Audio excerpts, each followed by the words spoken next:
शांत बैठे हैं और उसकी धीमी सी आवाज आपके कानों में आए। प्रभु कहता है कि हे मेरी बेटी,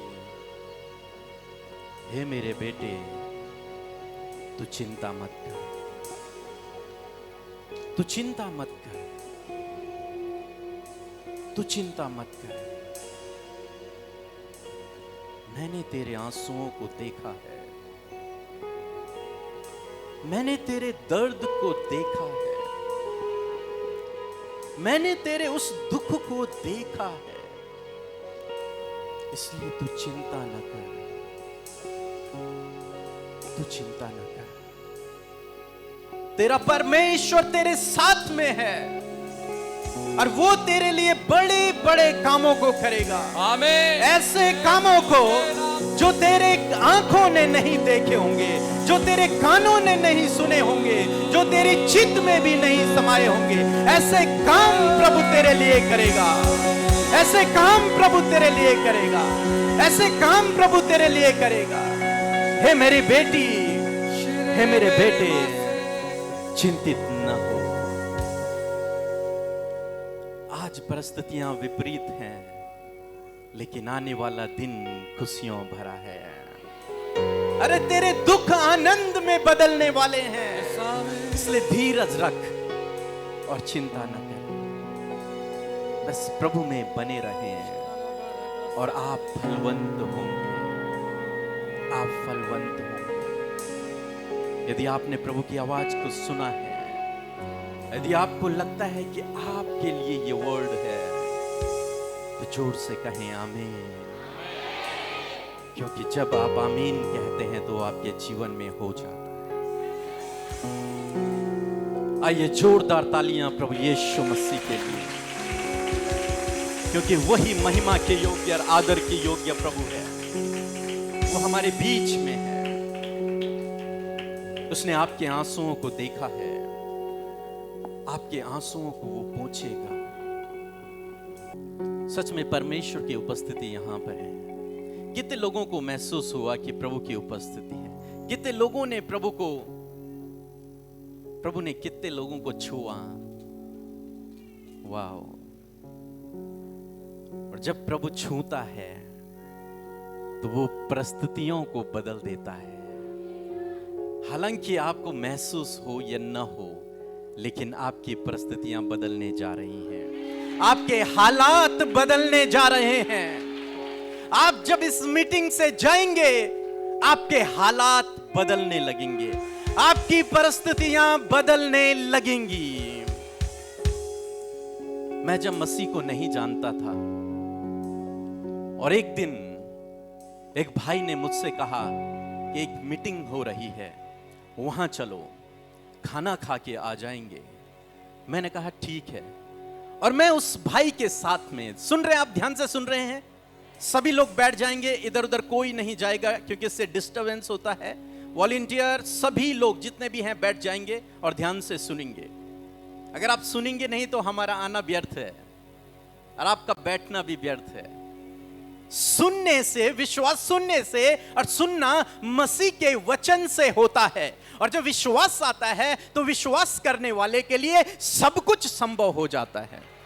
तो सुनना जरूरी है मसीह के लिए, और जब वो सुनता है तब विश्वास उत्पन्न होता है, और जब विश्वास उत्पन्न होता है तब अद्भुत आश्चर्य कर्म होते हैं। तो जब मैं पहली बार एक ऐसी मीटिंग में पहुंचा, मैं अनजान व्यक्ति, मैं मसीह को नहीं जानता था, और मैं एक भाई के साथ में केवल खाना खाने के लिए उस मीटिंग में पहुंच गया। और जब मीटिंग चल रही थी, मैं सबसे पीछे बैठा हुआ था और पास्टर यहां से प्रचार कर रहे थे, आराधना हो रही थी, लेकिन मुझे कुछ भी समझ नहीं आ रहा था। मैं केवल पीछे बैठा हुआ और गुटखा खा रहा था। क्या खा रहा था? जी, आप में से तो ऐसा कोई नहीं है शायद, लेकिन मैं पीछे बैठा गुटखा खा रहा था। मेरा भाई मुझे कहता कि भाई ऐसी जगह पे नहीं खाते हैं। मैंने कहा यार मुझे क्या लेना देना, हमें तो खाना है। और मीटिंग हुई, प्रोग्राम पूरा हुआ, मुझे कुछ भी समझ नहीं आया क्या हुआ, मुझे कोई लेना देना नहीं है, हमारी अपनी दुनिया है। और जब हम दोनों भाई घर की ओर निकल रहे थे और हम घर को चल रहे हैं, तो मेरा ये एक्सपीरियंस है कि उस रास्ते में मेरा प्रभु यीशु मुझसे बात करने लगा और वो मेरी कानों में फुसफुसाहट करके बात करने लगा। तू कौन है? तेरे जीवन का क्या उद्देश्य है? तू क्या कर रहा है?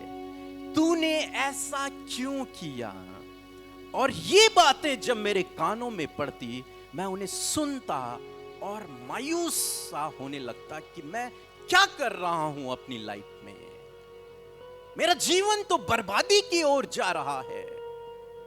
रोज ड्रिंक करना, रोज स्मोकिंग करना, रोज लड़ाई झगड़े करना, रोज गुटखा खाना, रोज लड़कियों को छेड़ना।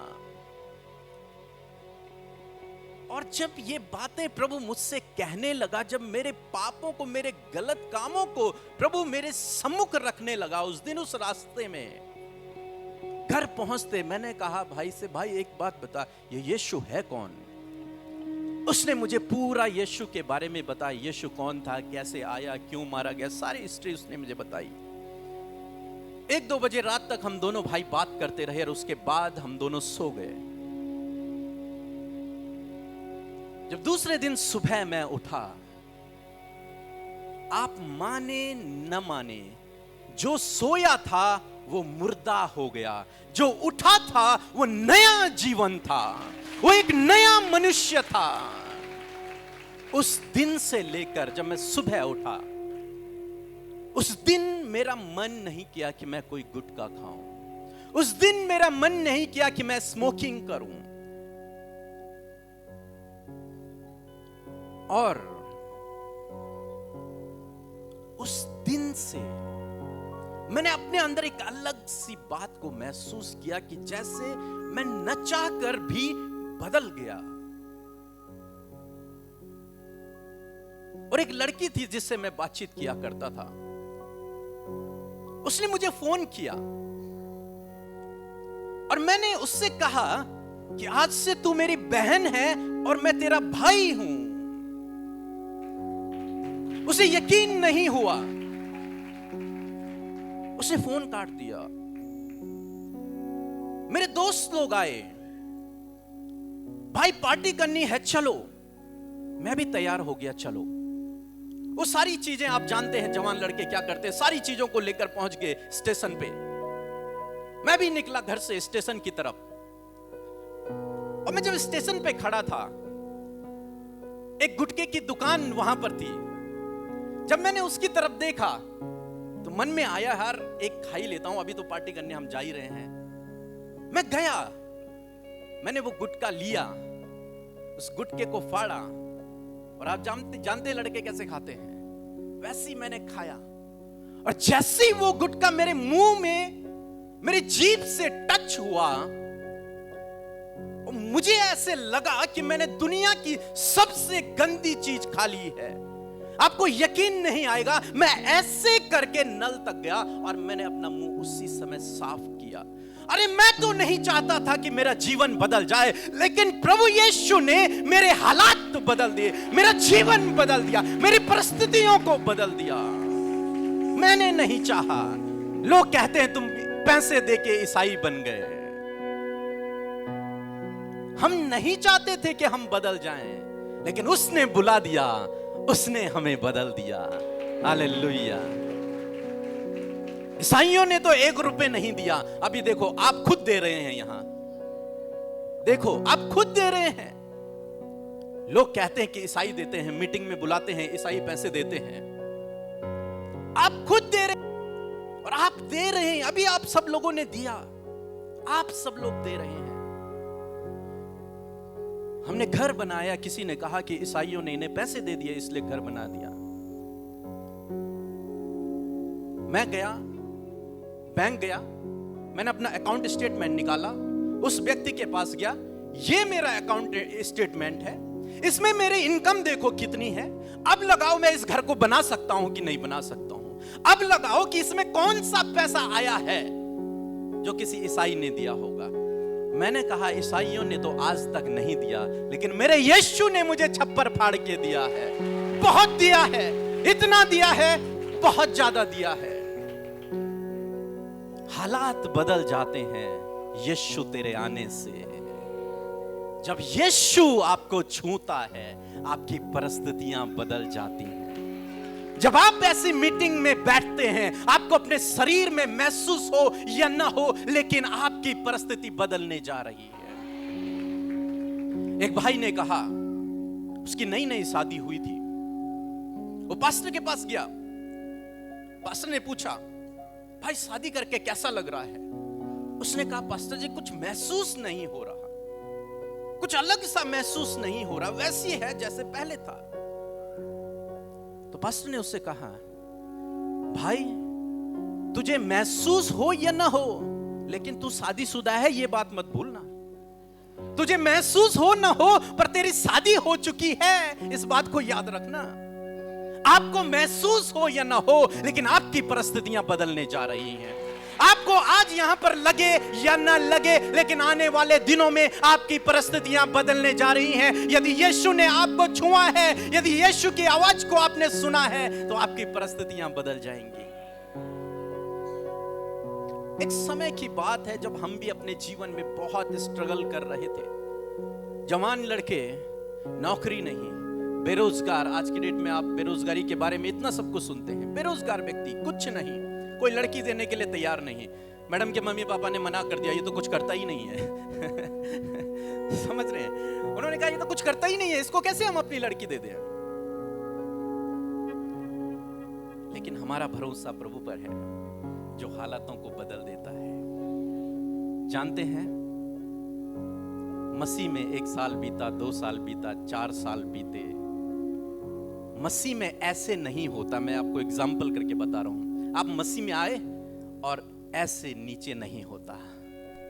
मसीह में हमेशा ऐसे होता है। मसीह में आप ऊंचाइयों में बढ़ते हैं। बाइबल कहती है, मैंने धर्मी जन को टुकड़े मांगते नहीं देखा। मसीह में व्यक्ति ऐसे ऊपर चढ़ता है, और हमारे जीवन में भी ऐसे ही हुआ। प्रभु ने मुझे कर्जों से बाहर निकाला। प्रभु ने मुझे आदर, सम्मान, धन, दौलत, जो कुछ इस संसार में चाहिए, प्रभु ने मुझे सब कुछ दे दिया। हम उस काबिल नहीं थे। हो सकता आज अगर मैं जॉब करता, हो सकता यदि मैं आज कुछ बिजनेस करता, तो मैं अपना जीवन यापन कर सकता था। लेकिन आज जब हम मसीह के पीछे चले हैं, तो मसीह ने हमें इस योग्य बना दिया कि हम हजारों का पेट भर सकते हैं। हालेलुया। मसीह ने हमें ऐसा पेड़ बना दिया, जिस पेड़ के पास जाकर हजारों लोग उसका फल तोड़ के खाते हैं। हालेलुया। परमेश्वर ऐसा आपके जीवन में कर सकता है। आप ये न सोचें मुझे तो कुछ महसूस नहीं हुआ। आप यहां से जाएंगे, आपकी परिस्थितियां बदलने लगेंगी। आप यहां से जाएंगे, आपकी परिस्थितियां बदलने लगेंगी। ये झूठी बातें नहीं हैं। हम किसी को बरगला नहीं रहे, हम अपने जीवन के बारे में बता रहे हैं कि प्रभु ने हमें धूली में से उठाकर राजाओं के संग बिठा दिया। आप भी राजा हैं और मैं आपके संग में बैठा हुआ हूं। आप मेरी बात को सुन रहे हैं, ये मेरे लिए बहुत बड़े गर्व की बात है, बहुत बड़े गर्व की बात। कई बार आईपीएस, पीसीएस लोग हमारे सामने बैठकर हमारा प्रचार सुनते हैं। हम उनके सामने अगर दुनियाई रूप से देखें तो कुछ भी नहीं है, और यहां पर बैठे होंगे ऐसे लोग। लेकिन जब आप प्रभु के पीछे चलते हैं, तो वो आपको शिरोमणि ठहराता है, शिरोमणि ठहराता है, और वो आपको भी ठहराएगा, आपको भी ठहराएगा। एक गांव में एक किसान था। किसान जो हल लगाया करते हैं, खेत जोता करते हैं, और उस किसान के घर में एक बछड़ा पैदा हुआ और वो धीरे धीरे ग्रो करने लगा और वो एक जवान बैल बन गया। बैल समझते हैं? जिनसे हल लगाया जाता है। वो बहुत ताकतवर बैल। अब वो भागता, वो दौड़ता, वो खेतों में दौड़ता, बहुत ताकत, लड़ाई करता, सबको परास्त कर देता, हरा देता अपने साथ के बैलों को। बहुत ताकतवर, बहुत सुंदर दिखने में। जब उसके स्वामी ने देखा, उसके मालिक ने देखा, तो उसने एक काम किया। उसने उसे पकड़ा और पकड़ करके उसने उसके गले में एक लकड़ी का डंडा फंसा दिया और उस लकड़ी के डंडे को उसने एक बूढ़े बैल के गले में भी बांध दिया। तो एक तरफ एक जवान बैल है जो दुनिया में कुछ करना चाहता है, जो दौड़ना चाहता है, जो भागना चाहता है, और एक तरफ एक बूढ़ा है, बैल है, जो अब भाग नहीं सकता। और उन दोनों को उसने एक लकड़ी से बांध दिया। और अब बैल चाहता है कि मैं भागूं, जवान बैल, लेकिन जो बूढ़ा बैल है वो भाग नहीं सकता, वो आराम से चल रहा है। इसकी जो तेज रफ्तार थी ये धीरे धीरे कम होने लगी और ये उसी के जैसे फिर चलने लगा, बूढ़े बैल के जैसे फिर चलने लगा। जवान बैल चाहता था वो अपनी गर्दन को उठाए, अपनी सींगों को इधर उधर मारे, लेकिन बूढ़े बैल के कारण जो लकड़ी उसके गले में फंसाई गई थी उसके कारण वो कुछ नहीं कर पाया। टोटली वो कंट्रोल में आ गया। वो अपनी इच्छा से कुछ नहीं कर पा रहा। वो अपनी इच्छा से कुछ करना चाहता है लेकिन कुछ हो नहीं रहा है, क्योंकि वो लकड़ी जो है, वो लकड़ी ने उसे कंट्रोल करके रखा हुआ है। जानते हैं उस लकड़ी को क्या कहते हैं? क्या कहते हैं? जोर से बोलिए, जोर से। जुआ। क्या कहते हैं? जुआ कहते हैं। और जब हल लगाया जाता है तो बैलों के गले में जुए बांधे जाते हैं ताकि वो कंट्रोल्ड रहें, वो नियंत्रण में रहें, वो अपनी इच्छा से कुछ न करें, वो अपनी इच्छा से इधर उधर न भाग जाएं।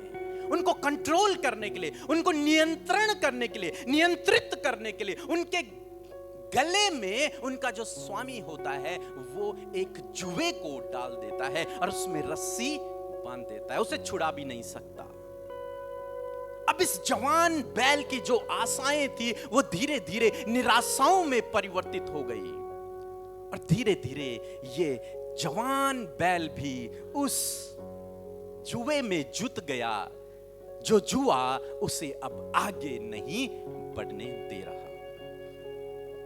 जानते हैं बाइबल भी एक जुए के विषय में बताती है और वो जुआ भी ऐसे ही जुआ है जो मनुष्यों के गले में डाल दिया गया है। और उस जुए के कारण जो मनुष्य की जो स्ट्रेंथ है, मनुष्य की जो सामर्थ्य है, उसका जो अधिकार है, उसके पास जो शक्ति है वो समाप्त हो गई और वो उसके कंट्रोल में अब चल रहा है। वो जुआ, कल भी हमने देखा कि वो जुआ दुष्ट ने आदम और हवा के गले में डाल दिया। किसके गले में? आदम और हवा के गले में वो जुआ डाल दिया और वो कंट्रोल्ड हो गए। किसके द्वारा? शैतान के द्वारा। इसीलिए बाइबल कहती है कि उनका स्वामी ये शैतान बन गया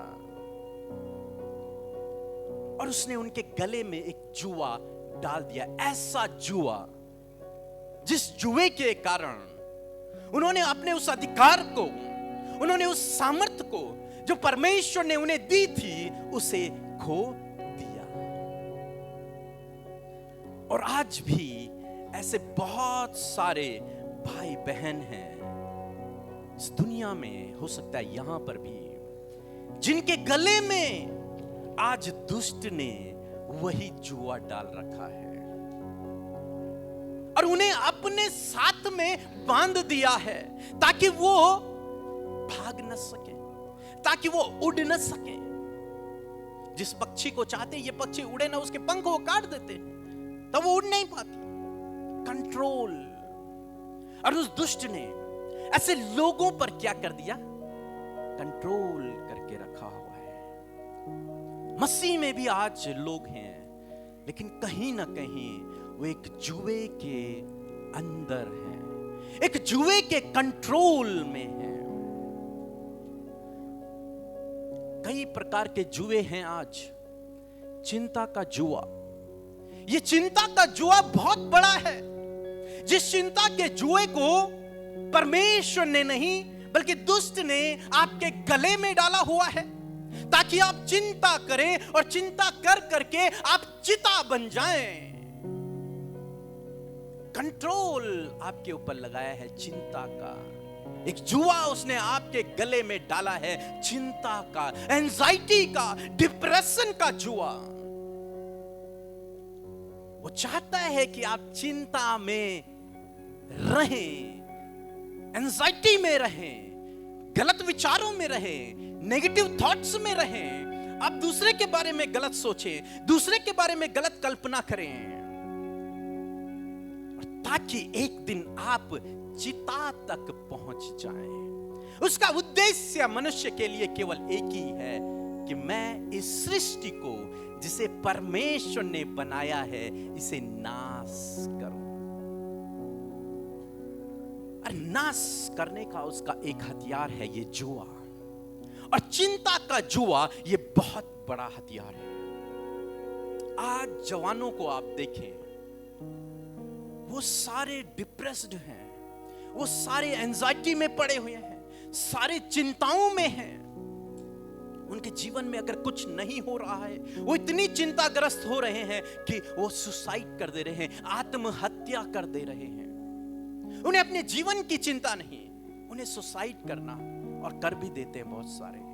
मींस एक ऐसा जुआ उस दुष्ट शैतान ने उसके गले में डाल दिया जिसको वो चाहकर भी उसे खोल नहीं पा रहा। और अंत में वो जुआ उसे चिता की ओर ले जा रहा है, अंत में वो जुआ उसे मृत्यु की ओर लेकर के जा रहा है। ऐसी डर का जुआ है जो दुष्ट ने मनुष्य के अंदर डाल दिया। आप जानते हैं जब परमेश्वर ने मनुष्य को बनाया तो उस समय डर नहीं था, डर नाम की कोई चीज नहीं थी। लेकिन दुष्ट ने एक डर रूपी जुआ मनुष्य के गले में डाल दिया। आज हर एक मनुष्य डरता है, हर एक मनुष्य के अंदर किसी न किसी प्रकार का डर है। किसी को अपने पति का डर है, किसी को अपनी पत्नी का डर है। कल रात जिस होटल में हम लोग थे, हमारे बगल वाले रूम में 2 हस्बैंड वाइफ थे, पता नहीं कौन थे, लेकिन रात भर लड़ रहे थे, रात भर लड़ रहे थे। 2 बजे रात में बाहर आकर हमने उनके दरवाजे खटखटाए। वो लेडी बहुत जोर जोर से रो रही थी। मैंने 2 बार मैनेजर को फोन किया, वो भी आए ऊपर, लेकिन उसके बावजूद वो लड़ने पे लगे हुए थे। फिर जब मैडम ने प्रार्थना की अपने रूम में, उसके बाद वो शांत हुए और फिर हम लोग भी तब सोए लगभग 3 बजे के करीब। डर का जुआ है, लड़ाई झगड़े का जुआ है परिवारों में, अशांति का जुआ है परिवारों में। उस दुष्ट ने डाल रखा है जुआ। मैं चाहता था कि ये दरवाजा खोले, मैं इनसे बात करूं, लेकिन मैडम बार बार मुझे रोक रही थी, नहीं कहीं कोई गलत व्यक्ति ना हो, वो ड्रिंक किया हुआ भी था। फिर हमने प्रार्थना की। लड़ाई झगड़े का जुआ है, मसीह परिवार है, मसीह को जानते हैं, लेकिन दुष्ट ने एक जुआ डाला हुआ है गले में। वो जुआ है लड़ाई झगड़े का। ऐसा लड़ाई झगड़ा जिसे परिवार टूट रहे हैं, परिवार नाश हो रहे हैं, और वो उस दुष्ट ने डाला हुआ है। कई बार बीमारी का जुआ है, अचानक से कोई बीमारी, और उस बीमारी के द्वारा परिवार का माहौल खराब, व्यक्ति आर्थिक रूप से तंग, बीमारी का जुआ। आज हर एक व्यक्ति लगभग बीमार है किसी न किसी बीमारी से। आप जानते परमेश्वर ने बीमारी को नहीं बनाया। बहुत सारे लोग सोचते हैं अरे परमेश्वर ने मुझे ये बीमारी दी है, क्यों दी है? ताकि वो मुझे सिखाए, वो मुझे सिखाने के लिए बीमारी दे रहा है। एक भाई मेरे पास आया, वो बहुत बीमार था। वो अंत में इस बात को कहता है कि परमेश्वर मुझे इस बीमारी से कुछ सिखा रहा है। लेकिन आपको मैं बताना चाहूं, आपका परमेश्वर भला परमेश्वर है। वो किसी को बीमारी देके नहीं समझाता, वो अपने वचन को देकर समझाता है। अगर वो बीमारी देकर समझाता तो इस समय पूरा विश्व को वो बीमार करता और एक ही बार में सब लोग समझ जाते। लेकिन नहीं, हमारा परमेश्वर बीमारी देके नहीं समझाता, वो वचन देकर समझाता है। लोग सोचते हैं कि परमेश्वर ने मुझे ये बीमारी दी है, इससे मुझे कुछ शिक्षा दे रहा है परमेश्वर। नहीं, आप गलत है। परमेश्वर ने जब सृष्टि बनाई तो उसने एक भी बीमारी नाम की कोई चीज नहीं थी, उसने स्वस्थ व्यक्ति को बनाया था।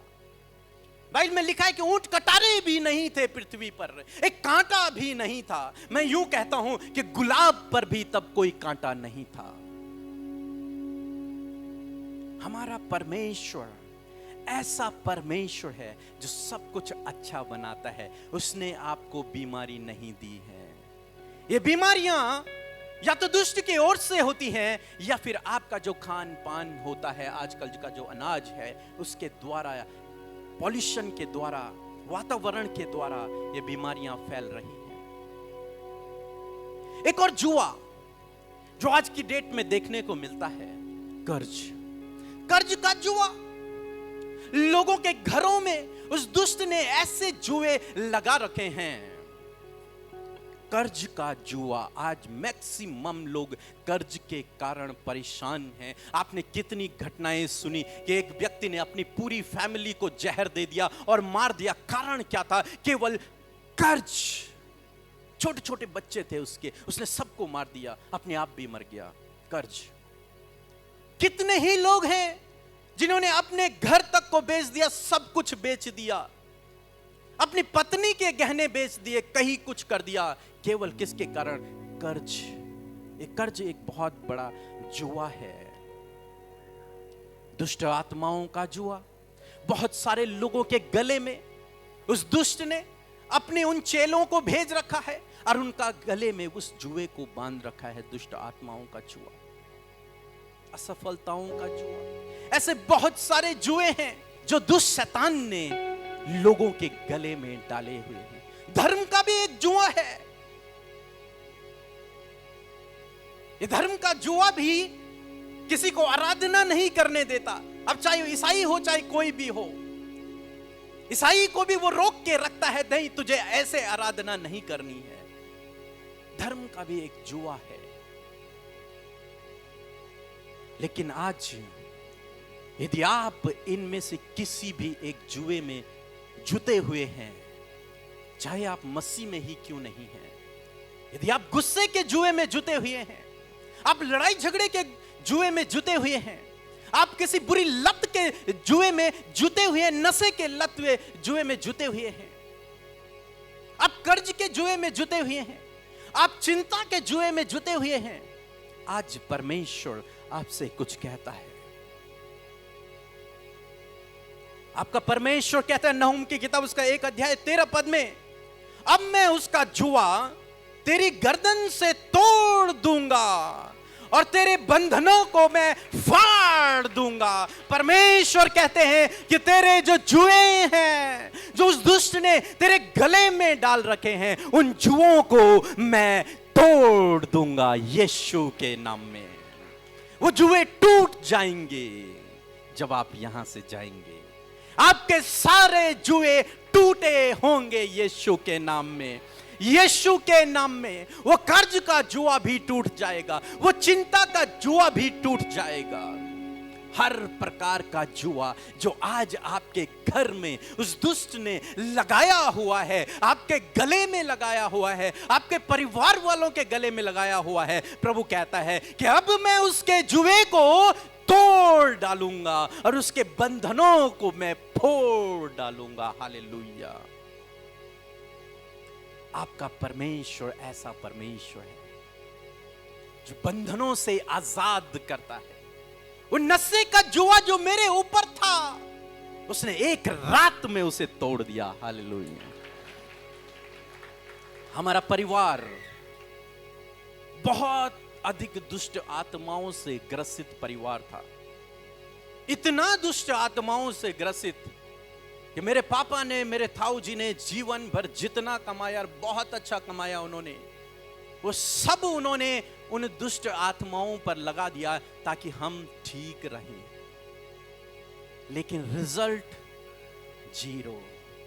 हर 2 महीने, हर 3 महीने, हर 6 महीने, हर साल उन दुष्ट आत्माओं को शांत करते करते उनका दिवाला निकल गया। वो कर्ज में चले गए, वो डूबने लगे। किसी ने उन्हें बताया कि यीशु के पास जाओ। और एक दिन एक पास्टर उनके घर में आ गए, कोई लेकर के आ गया। जब उन्हें पता चला कि ये ईसाई है, उन्होंने उसे उसी समय अपने घर से बाहर निकाल दिया। नहीं, तुम जो चाहते हो वो हम कभी नहीं बनेंगे। हम ईसाई नहीं बनेंगे। हम जो हैं सो हैं, हम ठीक हैं जैसे भी हैं। उन्होंने उसे घर में नहीं आने दिया। उन्हें कहा कि आप चले जाओ। चाय वाई पिलाई, उसके बाद कहा आप चले जाओ। वो चले गए। कुछ समय बाद, कुछ सालों बाद उनकी स्थिति और खराब होती रही। हमारे परिवार की स्थिति और खराब होती रही। मेरी दीदी को किसी ने बोला, चलो सत्संग चलते हैं, तुम ठीक हो जाओगे। उसने कहा ठीक है। वो ऐसे ही एक सत्संग में आ गई। वहां सत्संग चला। उस सत्संग का नाम था यीशु सत्संग। और जब वो वहां से बाहर निकली, उसकी जो प्रॉब्लम थी वो सब सॉल्व हो गई। उसने तुरंत से पापा को फोन किया, ताऊ जी को, कि पापा यीशु सत्संग में जाओ। हमारा पूरा परिवार यीशु सत्संग में पहुंचा। और जिस दिन से हम उस यीशु सत्संग में पहुंचे, और आज लगभग 17 साल हो गए हैं, वो दुष्ट आत्माओं का जुआ जो हमारे परिवार में था, हमारे गले में था, यीशु ने उसी दिन तोड़ डाला, उसे फोड़ डाला। और उसके बाद वो दुष्ट आत्माओं का जुआ, वो बीमारियों का जुआ फिर हमारे परिवार में नहीं रहा। हालेलुया। आपके जीवन में भी प्रभु ऐसे ही करेगा।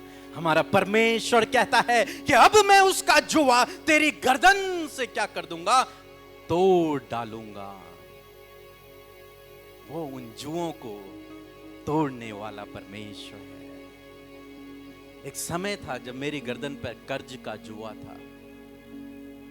कैसे बाहर निकलना इस कर्ज से नहीं पता। इनकम बहुत कम थी और कर्जा बहुत ज्यादा था। अपने ही घर का पूरा नहीं हो रहा तो फिर कर्जा कहां से दे। हमने प्रार्थना करना शुरू किया, हम दोनों ने, और परमेश्वर ने एक ऐसा मार्ग खोला जिस पर हमने काम किया। और परमेश्वर ने हमें ऐसी सामर्थ्य दी कि हमने उस कर्जे को दे दिया और हमें पता भी नहीं चला कि वो कर्जा हमने कब दे दिया। परमेश्वर आपके हर एक जुए को तोड़ना जानता है। बस केवल आपको उसकी उपस्थिति में जाना है, उससे पूछना है कि मुझे क्या करना है प्रभु इस जुए को तोड़ने के लिए। वो आपको बताएगा, और जिस दिन वो आपको बताएगा आप स्वतंत्र हो जाएंगे। वो आपको आइडिया देगा, वो आपको तरीके बताएगा। हम दोनों टीचर थे स्कूल में। प्रभु ने मुझसे कहा कि तू एक ट्यूशन सेंटर खोल, और हमने एक ट्यूशन सेंटर खोला। और जब हमने ट्यूशन सेंटर खोला, उसमें इतने बच्चे हमारे पास आए कि हमारा भी खर्चा चला और हमने पूरा कर्जा भी दे दिया। परमेश्वर मार्ग बनाएगा आपके लिए। ऐसा नहीं है कि कोई आपको 1 करोड़ रुपए दे देगा तब आप अपना कर्जा देंगे, नहीं। प्रभु आपके लिए मार्ग बनाएगा, प्रभु आपको दिशा निर्देशन देगा, वो आपको गाइड करेगा, तुझे ये काम करना है। और जब आप वो करेंगे जो प्रभु आपको बताएगा, आप स्वतंत्र होंगे, आपके जुए टूटने लगेंगे। हालेलुया। और एक और वचन हम लोग देखते हैं, यशायाह की किताब उसका 10 अध्याय 27 पद में लिखा है, अभिषेक के कारण जुआ टूट जाएगा। किसके कारण? अभिषेक के कारण जुआ टूट जाएगा। जिसके ऊपर अभिषेक है उसकी गर्दन पर जुआ नहीं रह सकता, उसकी गर्दन पे कोई जुआ नहीं रह सकता। इसलिए आज ये दिन होगा जब हम अभिषेक से भरेंगे। हालेलुया। कितने लोग तैयार हैं अभिषेक से भरने के लिए? इसमें आपका रोल सबसे ज्यादा होता है। वो धर्म का जुआ जो हमें रोके रखता है, वो शर्म का जुआ जो हमें रोके रखता है, उसे आपको तोड़ना है। परमेश्वर अपने अभिषेक से आपको भरेगा। आज हम बाइबल में एक स्त्री के विषय में पढ़ते हैं जिसको 12 वर्ष से लहू बहने की बीमारी थी। अब वो स्त्री ने बहुत डॉक्टरों के पास गई, बहुत इलाज करवाया, उसकी रिपोर्ट कभी भी नॉर्मल नहीं आई, वो बीमार ही रही। 12 साल बीत गए, सारा पैसा चला गया, सारी इज्जत भी चली गई, कोई डॉक्टर बाकी न रहा। लेकिन एक दिन उसने सुना कि हमारे शहर में प्रभु यीशु आ रहे हैं। उसने सुना कि हमारे गांव में एक मीटिंग होने जा रही है। और यीशु के पीछे आप जानते हैं 5000 पुरुष चलते थे, तो स्त्रियां कितनी होंगी? मैं सोचता हूं 10,000 स्त्रियां होंगी। बच्चे कितने होंगे? 5000 बच्चे भी होंगे, क्योंकि पुरुषों से ज्यादा स्त्रियों की संख्या होती है हर एक मीटिंग में। और जब उस स्त्री ने सुना कि प्रभु यीशु मेरे गांव में आ रहे हैं, एक मीटिंग वहां पर हो रही है, मैं भी वहां जाऊंगी, और आज उस अभिषेक को, उस अभिषिक्त को मैं छू लूंगी, उसके वस्त्र के छोर को। और मुझे विश्वास है यदि मैंने उसे छू लिया तो मैं चंगी हो जाऊंगी। और वो स्त्री पहुंची भीड़ में, गिरते पड़ते, दुबली सी, कोई सामर्थ्य नहीं, चलने की सामर्थ्य नहीं, लोग उसे धिक्कार रहे होंगे, लेकिन वो 5000 10,000 लोगों की भीड़ में से चलते हुए अंत में उसने यीशु के वस्त्र का छोर छू लिया। और जिस घड़ी उसने छोर छुआ, यीशु ने कहा मुझसे सामर्थ्य निकली है। हालेलुया। वो अभिषेक निकला है जिसके कारण उस स्त्री का 12 साल का जो जुआ उसके कंधों पर रखा गया था वो टूट गया, और वो उसी समय चंगी हो गई। अभिषेक के कारण जुआ टूट जाता है। हालेलुया। कल एक बहन यहां पर थी, मुझे नहीं पता वो कौन है, उन्होंने गवाही दी, ये 19 साल से मुझे सर्वाइकल का पेन था। उन्होंने बेल्ट लगाई हुई थी। जब प्रार्थना हुई, उनका ये कहना है कि प्रभु ने मुझे आजाद कर दिया। हालेलुया। वो जो जुआ उनके गर्दन पे रखा हुआ था, प्रभु ने उन्हें चंगा कर दिया। एक भाई कहते हैं कि बचपन से उन्हें सरदर्द की बीमारी थी, रोज सरदर्द, बहुत इलाज करवाया लेकिन कुछ भी ठीक नहीं हुआ। एक दिन उनके लिए प्रार्थना हुई और उस अभिषेक ने उस सिरदर्द के जुए को उनकी गर्दन से तोड़ दिया। हालेलुया। आपकी गर्दन से भी प्रभु हर एक जुए को तोड़ डालेगा, हर एक जुए को। अब वो जुआ चाहे कैसे भी हो, लेकिन प्रभु हर एक जुए को तोड़ना जानता है। यीशु मसीह जानते थे कि लोग जुए में हैं, इनके गले में जुआ पड़ा हुआ है, इसलिए यीशु मसीह ने लोगों को इनवाइट किया। एक सभा में यीशु मसीह बोल रहे थे और यीशु मसीह ने वहां पर कहा कि हे सब परिश्रम करने वाले लोगों, हे सब बोझ के तले दबे लोगों, हे सब बीमार लोगों, हे सब चिंताग्रस्त लोगों, हे सब परेशान लोगों, मेरे पास आओ, मेरे पास आओ।